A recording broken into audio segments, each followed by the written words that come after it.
kinachosema asubuhi ya maombi na ushindi. Tutazungumza wiki nzima hii kichwa kinachosema asubuhi ya maombi na ushindi. Asubuhi ya maombi na ushindi. Leo tunaanza kitabu cha Maombolezo mlango wa 3 mstari wa 22 na ule wa 23. Neno la Mungu linasomeka hivi katika Maombolezo 3:22-23. Ni huruma za Bwana kwamba hatuangamii, kwa kuwa rehema zake hazikomi. Ni mpya kila siku asubuhi, uaminifu wako ni mkuu. Bwana asifiwe.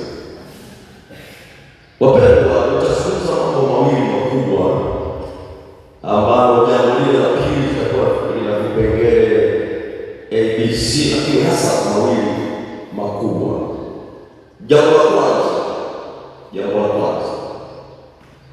katikati ya mateso, huzuni, njaa, maangamizi, bado Mungu anatuhurumia. Nimetaja mambo machache tu hapo. Katikati ya mateso ambayo mtu anayaona, huzuni alionayo mtu, njaa ambayo mtu anapitia, maangamizi ambayo anadhani anaweza kuangamia, unaweza ukaongeza na mengine. Katikati ya hayo yote, bado Mungu anatuhurumia. Yaani tuko hivi tulivyo kwa sababu ya huruma ya Mungu. Tuna huruma za Mungu. Bwana asifiwe. Kanisa, narudia tena, hivyo ulivyo, hivi nilivyo, ni kwa sababu ya huruma za Mungu. Ndio maana Biblia inaweka wazi kabisa, ni huruma za Bwana kwamba hatuangamii. Kwa hiyo Mungu hawezi kutuacha tuteketee kabisa. Mungu hawezi kutuacha tuangamie kabisa. Bado tuko hai kwa neema ya Mungu. Bwana asifiwe. Sikiliza vizuri, kidaka itakusaidia sana. Pamoja na hayo magumu, hayo mateso, hiyo hali unayopitia, bado kuna huruma ya Mungu. Yaani hata hapo ulipo ni kwa sababu ya huruma za Mungu. Ngoja niseme lugha nyepesi kanielewa. Siku moja nilikuwa nimepanda pikipiki. Nilipopanda pikipiki, tumeenda tumefika umbali mrefu, na kule tunapoelekea sio mbali sana, lakini nikaanza kuona kama pikipiki inashtuka hivi. Nikamwambia dereva, tutafika kweli? Yule bodaboda akasema, yaani hata hapa tulipofika hapa ni kwa sababu ndio na choki. Kuna kupandisha choki na kushusha choki. Kuna kitu amekifanya, yaani amefanya mpaka hapa tulipo kwa sababu nimefanya hicho kitu. Yaani na mafuta kimsingi ilikuwa tukwamie mbali. Mnaelewa kanisa? Maana kama singefanya hicho alichofanya, tungekuwa tumekuwa. Mimi nafikiria tutatoboa kweli, ananiambia. Laiti ungejua toka mwanzo, nisingefanya hiki nilichofanya, hata hapa singefika. Na kanitia moyo, akaniambia tunapoenda hapa sasa hivi barabara iko hivi, lakini mbele kuna bonde. Nikifika kwenye bonde nitaenda free. Kule mbele kidogo tutarudia kuchezwa bonde sasa. Na kweli tukaenda. Kilichonisumbua mimi ndio kuendesha gari, najua mambo ya gari, pikipiki sielewi. Kwa vitu vya pikipiki sielewi. Tukaenda tukateremsha bonde, tukaona kaile free.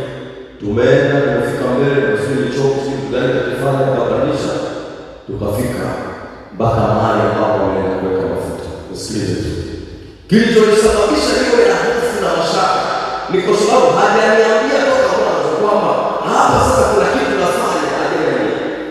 Sikiliza, yawezekana katika barabara ya maisha yako, njia ya maisha yako, umeshaanza kuwa nayo mashaka kwa maana nitatoboa. Nikwambie, utatoboa tu.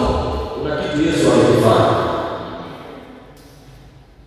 kuna kitu Yesu alikifanya, na Yesu anajua njia tunayoiendea. Inawezekana sasa hivi tunapanda mlima, na Yesu anajua tunapanda mlima, mbele kuna bonde. Inawezekana tuko kwenye bonde, Yesu anajua mbele kuna mlima. Njia zetu Yesu anazijua mwanzo mwisho.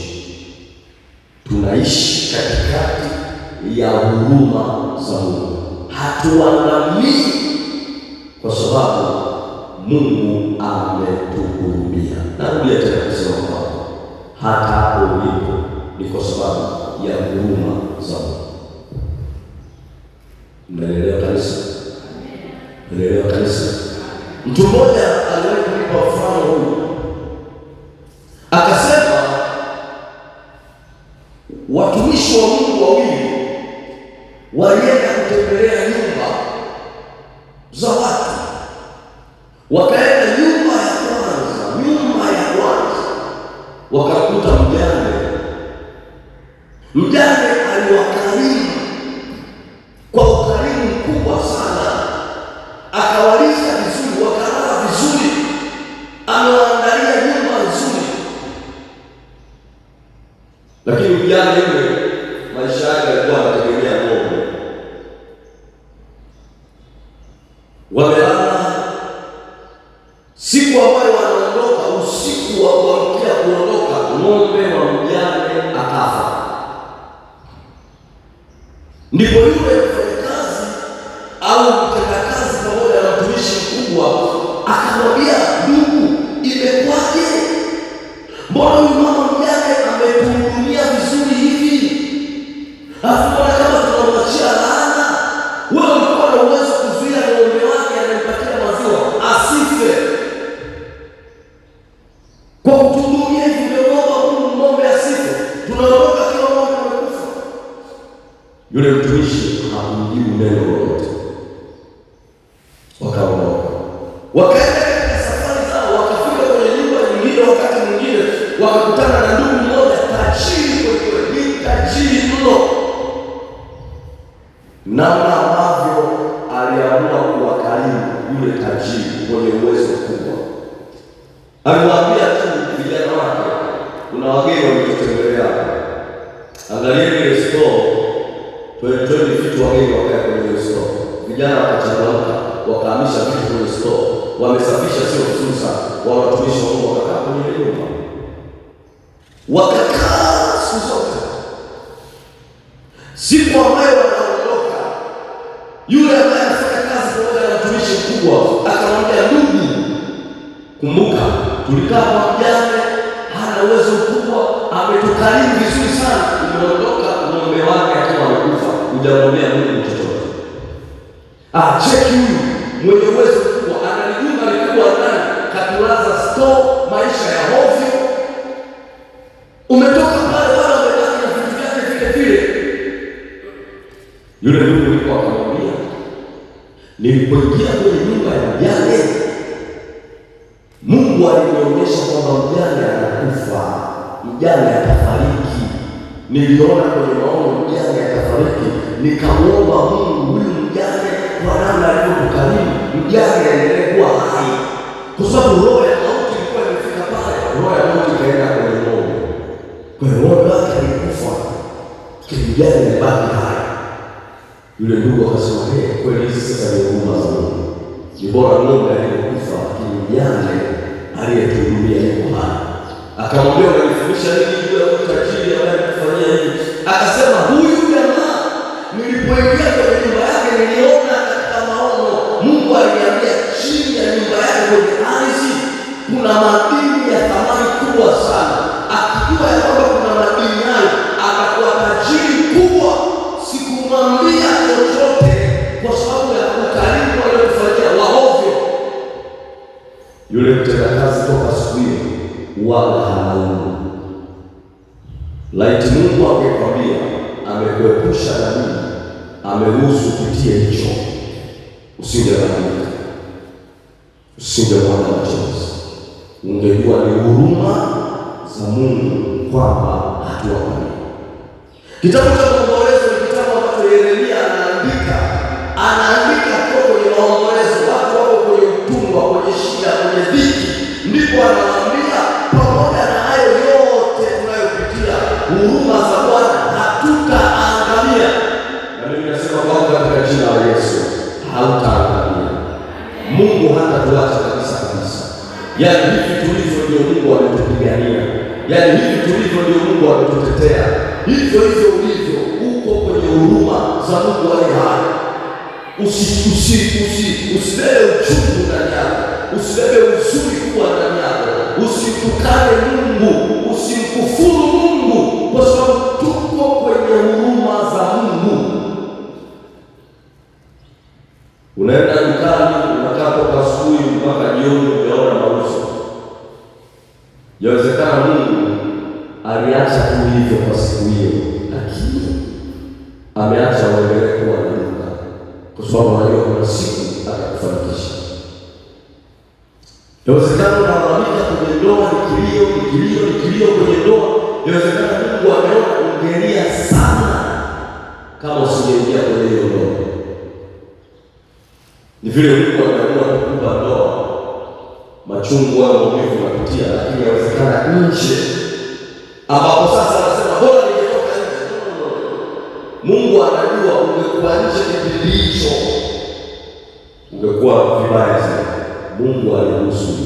Tunaishi kwa huruma za Mungu. Jambo la pili, nimesema tunaongea mambo mawili, tutaingia kwenye maombi. Jambo la pili, asubuhi haiko tu kwa ajili ya watu kuamka. Asubuhi haipo tu kwa ajili ya watu kuamka, yaani kwamba kuna usiku asubuhi.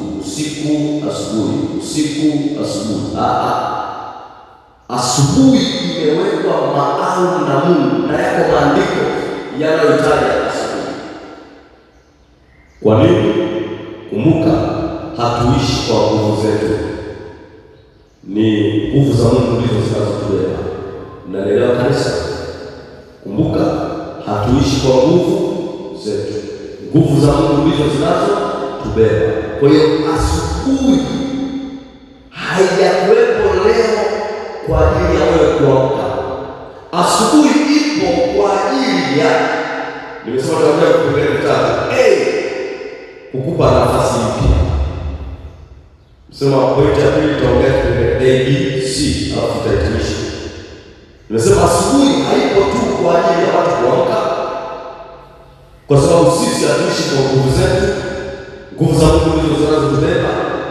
Kwa hiyo asubuhi ipo kwa ajili ya kukupa nafasi mpya. Ukiona asubuhi imetokea, ujue ni nafasi mpya.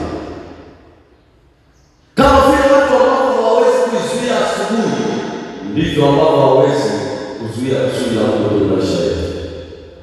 Watakuwa na fedha, watakuwa na kiburi, watakuwa na mamlaka, watakuwa washirikina, hawawezi kuzuia asubuhi. Usiku utapita, asubuhi itatokea. Miaka mingi iliyopita nilisikia mwimbaji mmoja wa huko duniani akiimba, awike asiwike kutakucha. Yaani wike tunamwambia dogo, wike usiwike kutakucha. Asubuhi haizuiliwi. Kwa hiyo asubuhi, kila ukiona asubuhi, ukiona asubuhi tu, jua Mungu amekupa nafasi mpya. Haiko kwa ajili ya kuamka tu. Ukiona asubuhi kama leo, ona Mungu amenipa nafasi mpya. Yawezekana jana ilikuwa mbaya, yawezekana Jumapili iliyopita ilikuwa mbaya, yawezekana mwezi uliopita ulikuwa mbaya, lakini maana kuna asubuhi ya leo, mpendwa, tuna nafasi mpya ya kufanya vitu vingi. Jaribu kuwaza asubuhi ya leo, mara ya kutoka hapo nenda. Hii ni nafasi mpya Mungu ametupatia. Fikiri unaenda wapi kutoka hapa? Unaenda kufanya nini kutoka hapa? Ya kufanya yako mengi sana kule ofisini, hata nyumbani, hata mashambani. Ona nafasi iwe mpya kwako. Anza kutumia asubuhi ya leo. Nafasi itumie vizuri asubuhi ya leo, ambayo itakupa mchana, itakupa alasiri, itakupa jioni, itakupa usiku. Mnanielewa kabisa? Bwana asifiwe. Nilishangaa siku nilipiga kinanda huyu, sina uhakika sana, lakini nimeshangaa sana. Nimekaa hapa nikaona kuna mtu amechukua kafuko fulani ya kutengeneza cha mbele kako pale. Nikasema ni nini? Siku nyingine nakuja roho na vimiche vidogo vimeota. Viko pale vingi tu. Viko pale. Na nadhani anaweza kufanya mara nyingi asubuhi. Viko pale. Ni vidogo watu hawawezi kuviona haraka. Akili yangu inaniambia inawezekana siku moja kuna bustani kubwa sana za mboga nzuri ziko pale. Sasa ni Chinese, spinach, huaga siwagi majina. Ni Chinese sisi. Yasana kama walimewana. Asa hivi tunaona kama vidogo kama anacheza. Lakini wewe unafika ndani ya muda mfupi utakuta bustani kubwa pale ya Chinese. Kwa hiyo watu wanakuwa kutoka huko wanakuja Mungu, wanafunga mafungu 3-4, wanaenda nyumbani. Anajiamulia atuzie shida. Lakini kuna mtu huyo anaamka nyumbani asubuhi, maji yapo, ardhi ipo, kazi ya maji ni kunawa uso, kunawa mikono, kurudia kuoga, ndio kazi ya maji ya nyumbani. Na ardhi ipo. Asubuhi hiyo huyu ataingiza kitu, huyu atapoteza. Huyu ataingiza kitu, huyu atakata klasi. Na unaweza na kusema hata wewe una kitu cha kufanya asubuhi. Mungu ametupatia nafasi mpya asubuhi ya leo. Lazima tuone tutaingiza nini asubuhi ya leo. Katembelea kwa nyumba yako ulianza kuweka msingi hata kama unaenda kuendelea. Katembelea uone huu msingi wa nyumba yako ambao utakuwa kumaliza siku zako. Nenda hata shambani kwako ambapo ulisusa unaenda miaka. Nenda tumia asubuhi vizuri, anza vizuri na Bwana. Kwa hiyo asubuhi ipo kwa ajili ya nafasi mpya. Narudia tena, bado tuna nafasi mpya ya kutengeneza ndugu, ya kutengeneza kwenye ndoa, ya kutengeneza ofisini. Fanya maamuzi tu. Asubuhi ya leo nitapigia simu watu 3-4 ambao tuongee vizuri. Nitawaambia Mungu awasamehe maisha. Asubuhi ya leo nitasalimia watu ambao siwasalimia muda mrefu, niwajulie hali, alafu niwaulize vipi, kuna madili yoyote huko ambao tunaweza tukashare, tuweze kuingiza pesa. Asubuhi ya leo fanya maamuzi ya kuacha dhambi moja unaoijua.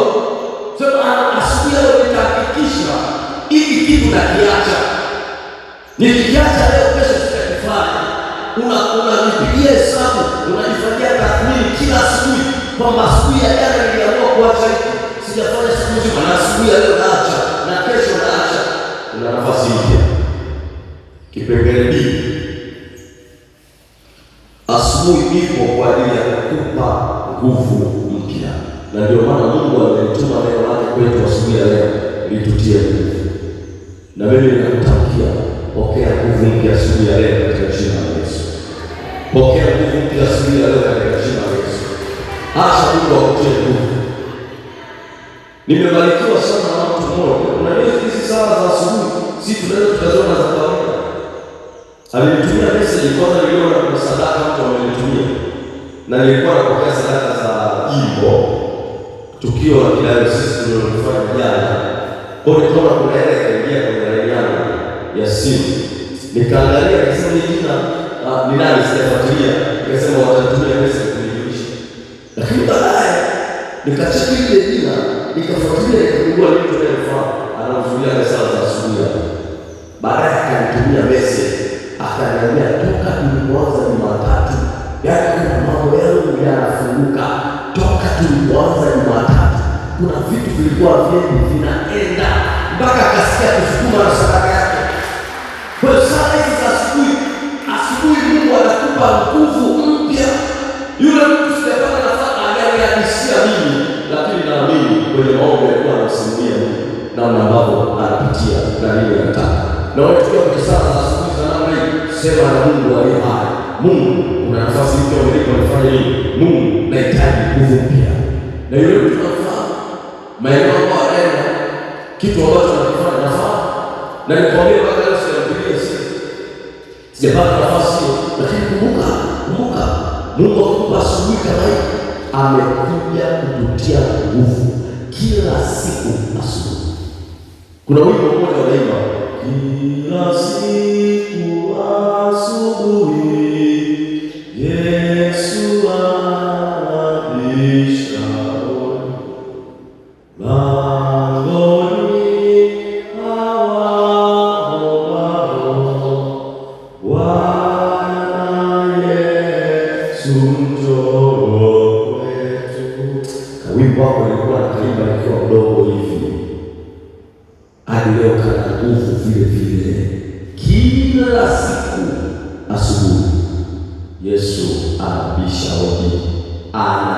hodi, anagonga mlango kwetu sisi. Ndio maana ameleta sana za asubuhi, ameleta Morning Glory, ana mahali popote unapofuatilia kwamba anataka akupe nguvu mpya. Narudia tena, pokea nguvu mpya katika jina la Yesu. Kuna mahali umekwama, kuna mahali umekata tamaa, kuna mahali unaona peke yako huwezi kuvuka.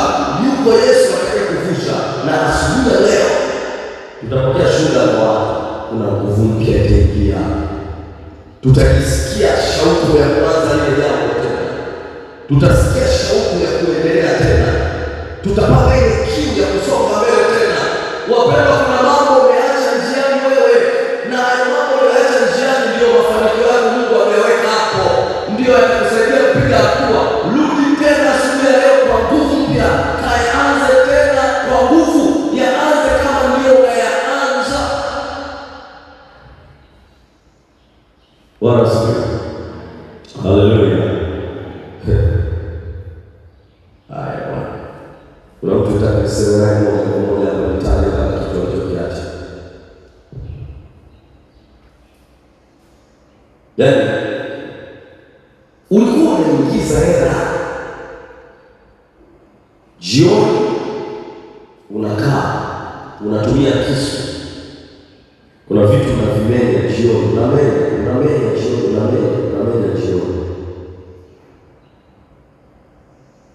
Wachache walikuwa wanachukua jioni, lakini asubuhi ndio walikuwa wanakuja wengi kuchukua. Umeishia njiani ukidhani kwamba haiwezekani tena, rudi kaanze upya. Hapo kuna hatua nyingine, kuna jambo Mungu anakupa kulifanya, sio kwa sababu ya hapo, anakupa kulifanya hilo jambo ili akufungulie mlango mwingine. Unaweza kuwa na jambo la kulisahau, lakini anakupa kulifanya ili akufungulie jambo lingine, yaani ufanye hili ili akupe kitu kingine.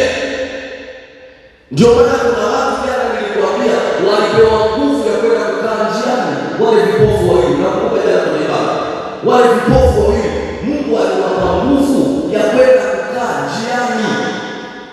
Yaani ile nguvu ya kukaa njiani ilikuwa ni hatua ya kuendelea kufunguliwa macho, lakini wao walizani wamepewa nguvu ya kukaa njiani waombe sadaka, na watu walikuwa wanawapa, ila kukaa kwao njiani kulikuwa ni mlango wa hatua nyingine ya wao kupona.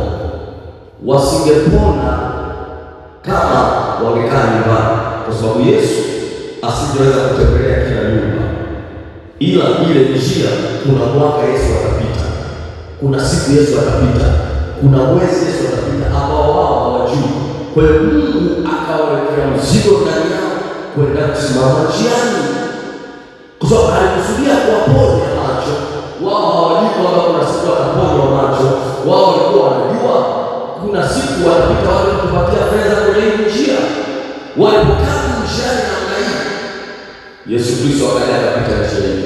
Hakuja kuwapa fedha, alikuja kuwapa uponyaji.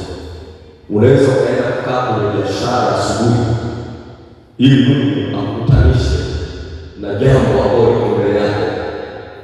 Sio tu umekaa kwenye biashara. Kuna sometimes unafikiri umekaa kwenye biashara unafanya biashara. Inawezekana ukadhani unafanya biashara, lakini inawezekana kuna kitu cha Mungu kinafanyika. Na ndio maana siku ya leo Mungu akusaidie kuvuka kipengele hiki. Asubuhi ipo kwa ajili ya kukupa tumaini jipya. Tumaini jipya. Uanze kupata matumaini kwamba kumbe inawezekana, kumbe itavuka, kumbe itakuwa. Asubuhi ikitokea kwa asubuhi, wewe ukwambie miaka ile ambayo watu walikuwa na roho nzuri na upendo, ingawa sasa wako baadhi wana roho nzuri na upendo, zile nyumba zilikuwa wanakaa nyumba hii, kuna mwingine na nyumba pale, mwingine nyumba pale, mwingine nyumba kule, ziko nyingi. Ukiamka asubuhi unafanya nini? Unasema ngoja nikamwangalie yule ndugu kwenye nyumba ile ya tatu kama ameamka. Unaenda unamwangalia asubuhi. Ameamka. Unasema tunaweza kwenda kwenye mambo yetu. Unaenda kasema ndio. Na ilikuwa wakati unakaa kama ndugu kwenye kijiji fulani, kijana na nyumba yake kwenye nyumba pale. Kile kitendo cha kwenda kwa wazee, baba na mama, mmeenda mzee akitikia mama ndio mwanangu, nimekuja kusalimia. Nakuja kusalimia, ndio unaenda kwenye shughuli zako. Unasema wameamka. Wameamka. Kuna tumaini jipya. Mungu ametupatia asubuhi. Ukiona tu asubuhi, sema kuna tumaini jipya. Ukiona tu asubuhi, sema kuna kitu Mungu anafanya. Ukiona tu asubuhi, sema nimeamka salama, maana maisha ya kitu Mungu anatendea. Mwisho kabisa, asubuhi mpya imebeba mwanzo mpya mbele za Mungu. Asubuhi mpya imebeba mwanzo mpya mbele za Mungu. Hata kama ulikuwa una mpango wa kuanza upya, Mungu ametupatia asubuhi mpya leo imebeba mwanzo mpya. Na mimi nakutakia baraka za Mungu aliye hai. Mungu akupe mwanzo mpya unaotoka kwake katika jina la Yesu. Amen. Naomba tusimame.